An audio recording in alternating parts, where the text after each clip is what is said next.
Ladies and gentlemen, the distinguished author, Mr. Aldous Huxley. Brave New World is a study of the future as it may be unless we are extremely careful. It depicts a society in which man has replaced nature by science, morality by drugs, individuality by total conformity.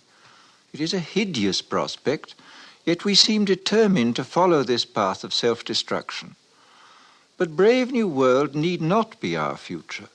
The choice, after all, is always in our own hands.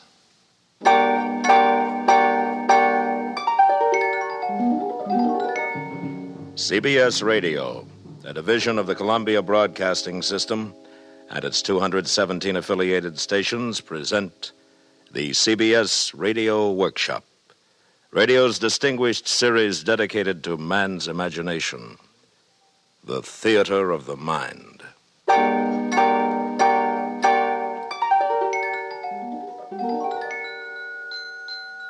Tonight, part 2 of 2 half-hour programs devoted to one of the world's most shocking and famous novels, Aldous Huxley's terrifying forecast of the future, Brave New World.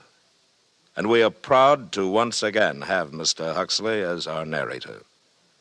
Original music is composed and conducted by Bernard Herrmann.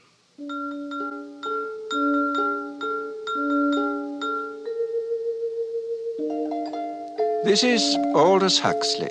In the garden outside the London Hatchery and Conditioning Centre, it was playtime. Naked in the warm June sunshine, 600 or 700 little boys and girls were running with shrill yells over the lawns, or playing games, or squatting silently in 2s and 3s among the flowering shrubs.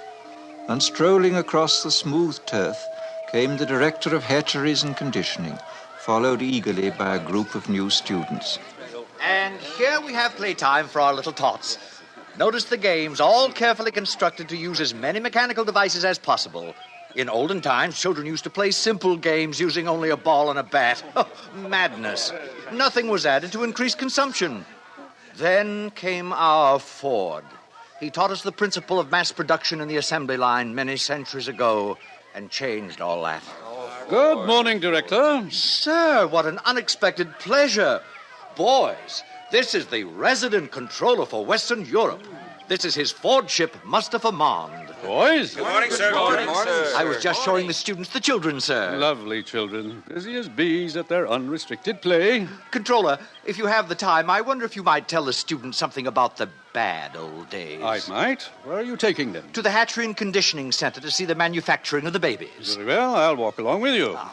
Yes, in the old days, children lived in a place called home. A rabbit hole with suffocating intimacies. Maniacally, the mother... please don't be shocked at that word. The mother brooded over her children. Her children. Our Ford, or our Freud, as for some inscrutable reason he chose to call himself whenever he spoke of psychological matters, our Freud was the first to reveal the appalling dangers of family life. Unpleasant as they may seem, students, these are facts. People used to be viviparous, gave birth to their children. What were the consequences? A world dominated by mothers and fathers was a world full of every kind of perversion, from sadism to chastity. There were also husbands, wives, and lovers. Now everyone belongs to everyone else. Thank Ford for progress. Yes, thank Ford. Actually, we still preserve a few outmoded ethics of pre-stable societies in our savage reservations. Did you ever visit a reservation, Director? Yes, I once went to look at the savages in New Mexico. Well, that must have been 25 years ago.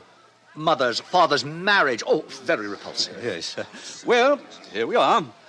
I'll say goodbye. Goodbye, Controller, and thank you. Thank you, sir. You're welcome. And now, boys, if you'll follow me inside the hatchery.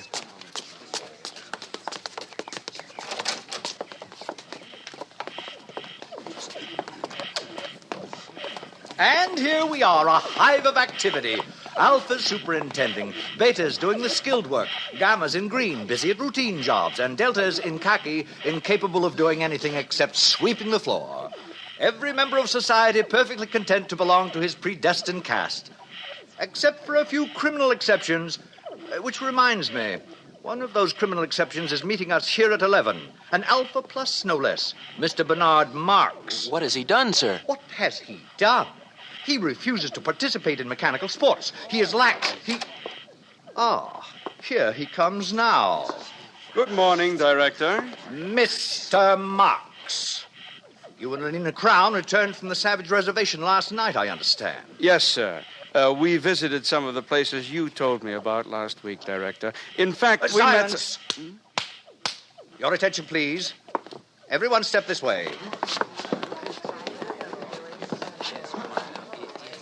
If I have interrupted your labors, it is because a painful duty constrains me. This man who stands before you, this Alpha Plus, the highest level of society, has grossly betrayed the trust imposed in him by his heretical views on sports and Soma, by his scandalous refusal to be promiscuous.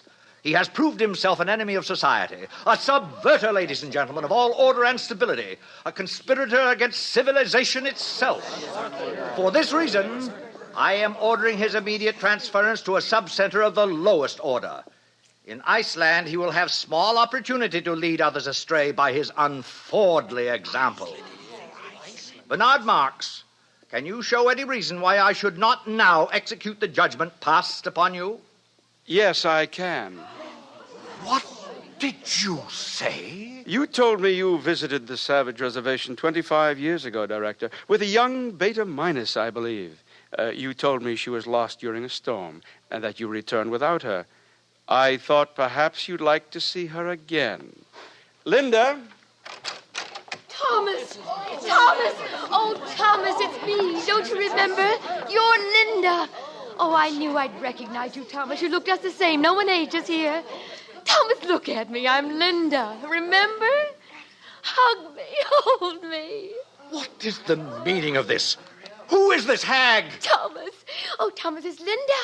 Linda, you're Beta Minus. John, look, it's him. It's your father.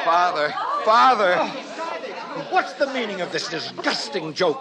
Who is this savage and this dreadful woman? Take them away! It isn't a joke. It's absolutely true. I'm his mother, and you're the father. Father, it's me, John. I'm your son. And now who is guilty of antisocial behavior, Director? No.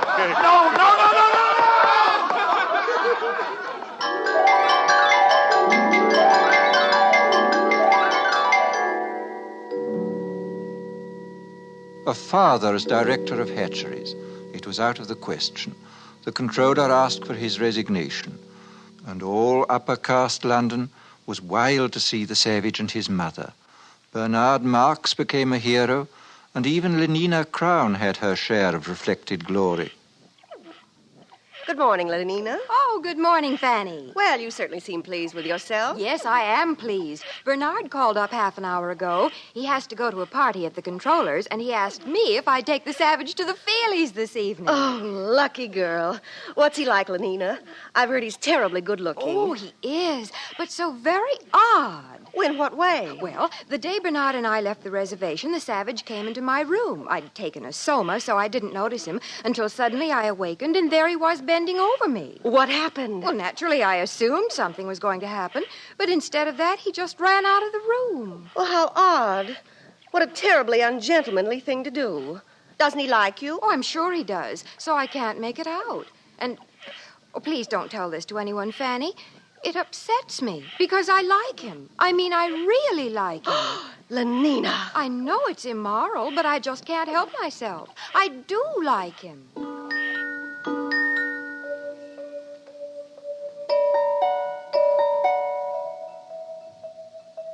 The days passed. Success went fizzily to Bernard's head. His diffidence turned to bumptiousness. His nonconformity was forgotten, and he became completely orthodox. The resident world controller appointed him official escort for the savage and asked him to make regular reports on the young man's reactions to civilization. This Bernard did assiduously.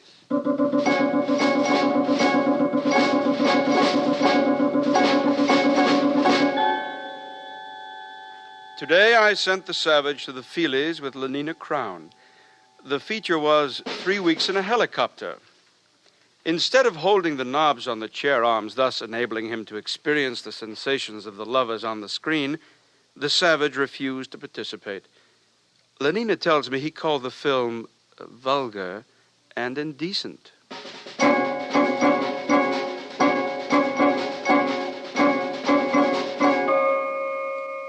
The Savage refuses to take Soma and seems most distressed because the woman, Linda, his Mother,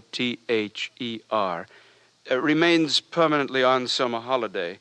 In spite of her senility and the extreme repulsiveness of her appearance, the Savage frequently goes to see her and appears much attached to her.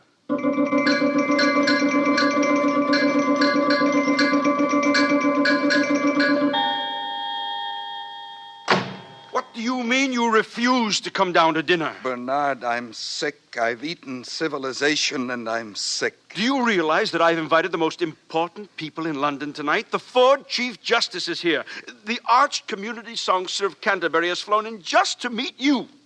You've changed, Bernard. You used to feel the way I do about things. I talked to Helmholtz Watson. He says you've changed, too. I haven't. Listen, if you don't come downstairs for my dinner party, I'll be the laughingstock of London. I'll come. Just let me read this to you first. One day, many years ago, I found this book in my mother's room. One of the Indians had found it in a cave. It must be hundreds of years old. It's called The Complete Works of William Shakespeare. Oh, I've heard of him. We don't allow it. Smut. But he says all the things I feel about Lenina. Listen to this. Is there no pity sitting in the clouds that sees into the bottom of my grief? Oh, sweet my mother, cast me not away. Delay this marriage for a month, a week. Marriage? Oh, Ford, no. Bernard. Oh, marriage, that's too good, really. Bernard, stop it. And mother. Oh, sweet my mother. Oh, he's positively vulgar. You stop Wait it. till I tell Helmholtz about this. Stop it or I'll hit you. Oh, come, now, where's your sense of humor? Bernard. Can't you see how funny it is? Get out. I said leave me alone. I'm leaving, John. I'm leaving. How beauteous mankind is. Oh, brave new world that has such people in it.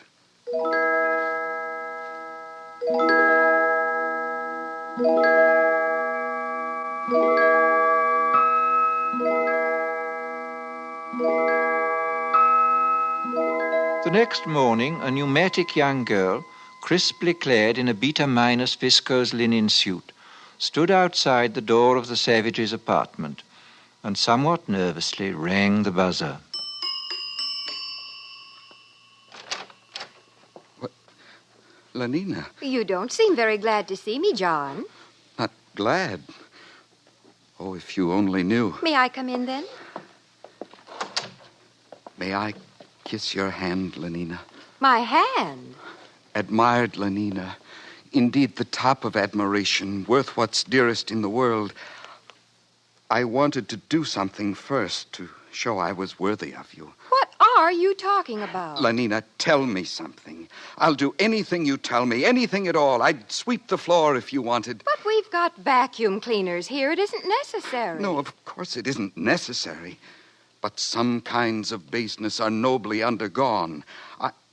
I'd like to undergo something noble, just to show you how much I love you, Lenina. Do you mean it, John?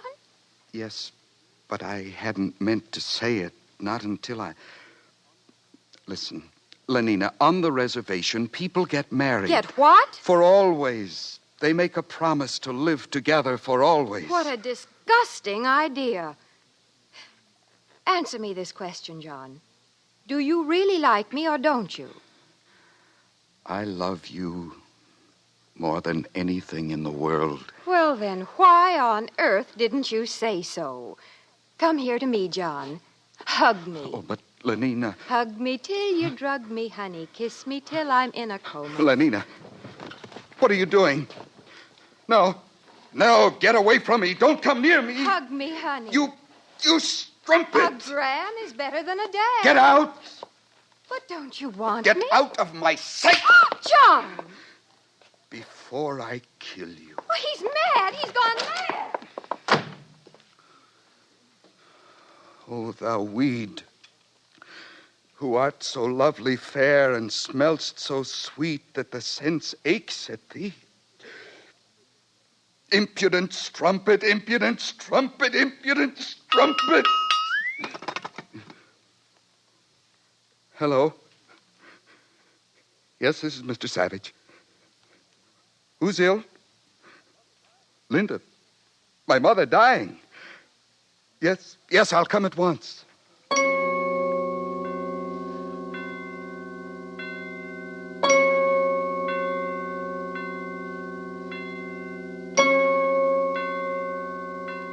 Welcome to the Park Lane Hospital for the Dying. You've come to see someone in the galloping senility ward? Yes.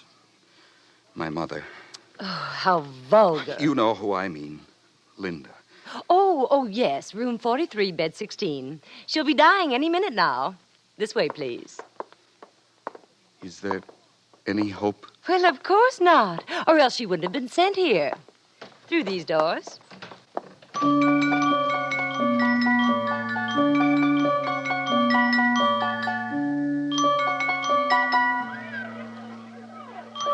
What are these children doing here? Death conditioning, of course. It starts at 18 months. Every tot spends 2 mornings a week in a hospital for the dying. All the best toys are kept here, and they get chocolate ice cream on death days. They learn to take dying as a matter of course. This way. Oh, here we are. Well, I must go. I've got my batch of children coming. Time for their chocolate ice cream.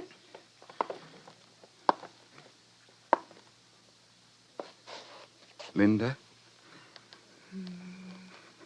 Linda, it's John. Your eyes are open, but you don't know me, do you? It's John, your son. Linda? Linda, don't you know me?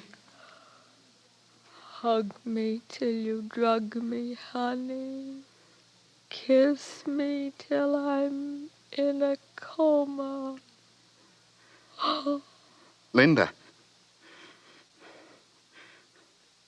Linda? Oh. Mother.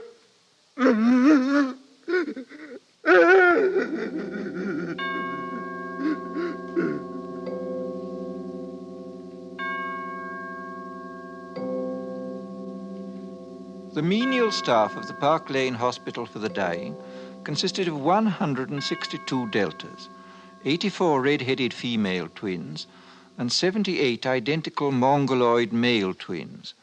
At 6, when their working day was over, the 2 groups assembled in the vestibule of the hospital and were served their daily soma ration. It was into this crowd that the savage walked, so overcome with his grief and his remorse that he did not realize he was shouldering his way into the gathering throng. All right, here it is, soma distribution. In good order, please. Oh, hurry up there. Stand in line for your soma. Linda died because of this. Oh, now don't grab. There's enough for everybody. 1 gram for an evening's delight, 2 for a trip to the gorgeous East, and 4 for a weekend in paradise. How beauteous mankind is. Oh, brave new world that has such people in it. Stop! Stop! Ford is a savage. Listen, I beg you, lend me your ears. Don't take that horrible stuff. It's poison. Mr. Savage, please. The people are waiting. You're slaves, all of you. Don't you want to be men? Don't you want freedom? Freedom? Ford Almighty, call the police. From somewhere behind the milling, angry crowd, Bernard Marx saw the savage. He and his friend Helmholtz Watson had been searching for John. Now they hurried forward. Helmholtz, he's mad. They'll lynch him. Oh, Ford, help us. Ford, help those who help themselves, Bernard. Come on. Where are you going? Come back. It's a fight, a real fight. I've been waiting all my life for this. Men at last. I'll make you free whether you want to be or not. Give me those soma boxes. Sir, Mr. Savage, no! Stop it! Helmholtz, join me. Yes. Throw the poison pills away. By all means, throw them away. Stop it! Freedom! Be men and be free! Over here, officers, this way! Give them the Throw them silver away. spray! Freedom! Stand up as men. Win your freedom. Soma spray. Win John. your John. freedom. Take them to the resident controller's office. All right. All right, it's all over.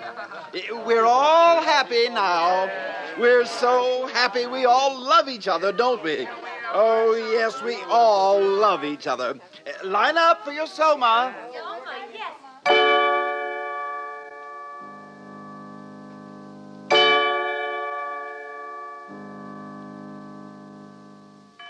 So you don't much like civilization, Mr. Savage? No, I don't. John, you're talking to the resident controller. We don't need your comments, Mr. Marks. I think civilization is horrible. And yet people are happy.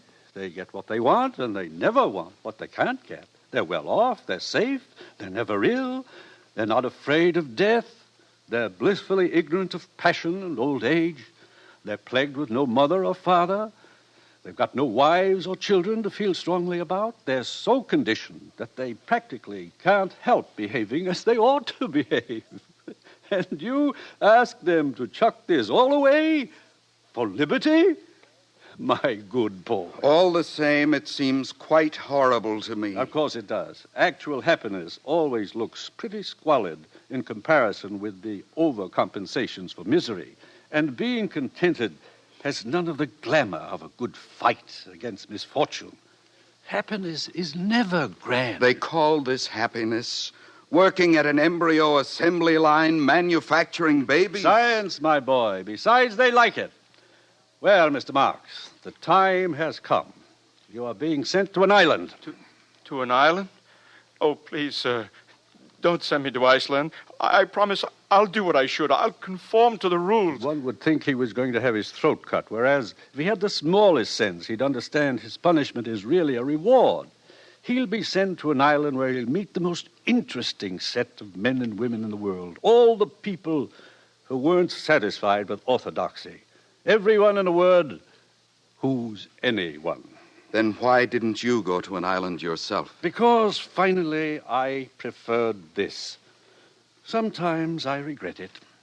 Happiness is a hard master, particularly other people's happiness. Well, gentlemen, there are many islands available. Which climate do you choose, Mr. Watson? Well, I should like a thoroughly bad climate. I think I'd write better if I had to contend with difficulties. How about the Falkland Islands? That would be fine. Good. You may leave now. You too, Mr. Marks. Goodbye, Helmholtz. Goodbye, Bernard. Goodbye, John. Goodbye, John. One more question. Of course. Where is God in this scheme of yours? It's a subject that has always had a great interest for me. You've never read this, of course, the Holy Bible, New and Old Testaments. I've got quite a few revolting old books like that here. But if you know about God, why don't you tell the people? Well, this book is old. It's about God hundreds of years ago, not God now. But God doesn't change. Men do, though. No, my friend. Call it the fault of civilization. God isn't compatible with machinery and scientific medicine and universal happiness. But when you're alone, it's natural to believe in God. When you're quite alone in the night, thinking about death. But people are never alone now. We make them hate solitude, and we arrange their lives so that it's almost impossible for them ever to have it. No solitude, no God. Is that why there's no self-denial here? No God, no reason for it? Of course. Industry and prosperity are only possible when there is no self-denial. If there were, the wheels would stop turning. But God's the reason for everything noble and fine and heroic. My dear young friend, civilization has absolutely no need for nobility or heroism. your condition so that you can't help doing what you ought to do. And what you ought to do is, on the whole, so pleasant. So many of the natural impulses are allowed free play that there really aren't any temptations to resist. Anybody can be virtuous now. No temptations, no inconveniences. But I like the inconveniences. We don't. We prefer to do things comfortably. But I don't want comfort. I want God. I want poetry. I want real danger. I want freedom. I want goodness. I want sin. In fact, you're claiming the right to be unhappy. All right. I'm claiming the right to be unhappy. Not to mention the right to grow old and ugly and impotent. The right to have cancer. The right to have too little to eat. The right to live in constant apprehension of what may happen tomorrow. The right to be tortured by unspeakable pains of every kind. I claim them all. You're welcome.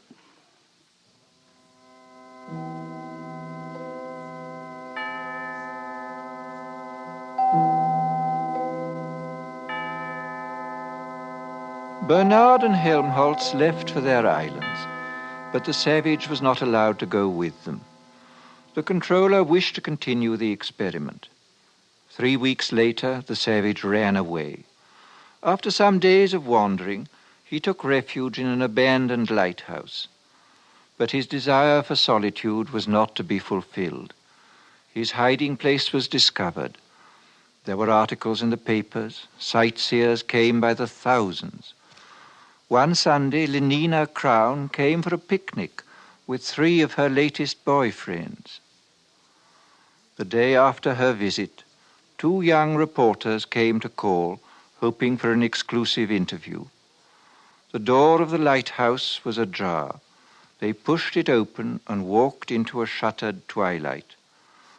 Through an archway on the further side of the room, they could see the bottom of the staircase that led up to the higher floors. Just under the crown of the arch dangled a pair of feet. They called. No one answered. They saw him. At last the savage had found solitude. He was alone, quite alone.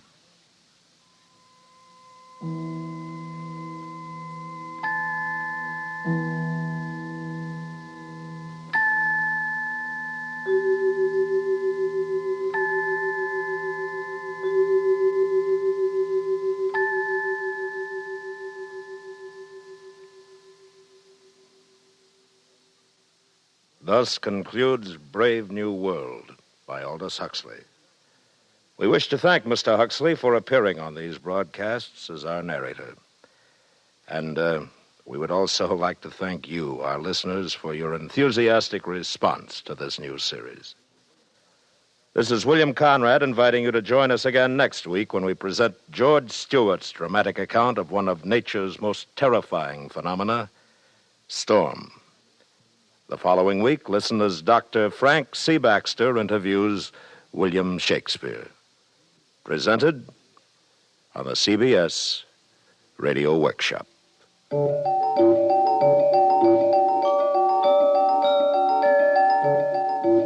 CBS Radio Workshop is produced and directed by William Frug. Brave New World was adapted for radio by Mr. Frug. Featured in the cast were Joseph Kearns, Herb Butterfield, Bill Idelson, Gloria Henry, Charlotte Lawrence, Parley Bear, Doris Singleton, Jack Crucian, Vic Perrin, and Lorene Tuttle. Original music composed and conducted by Bernard Herrmann.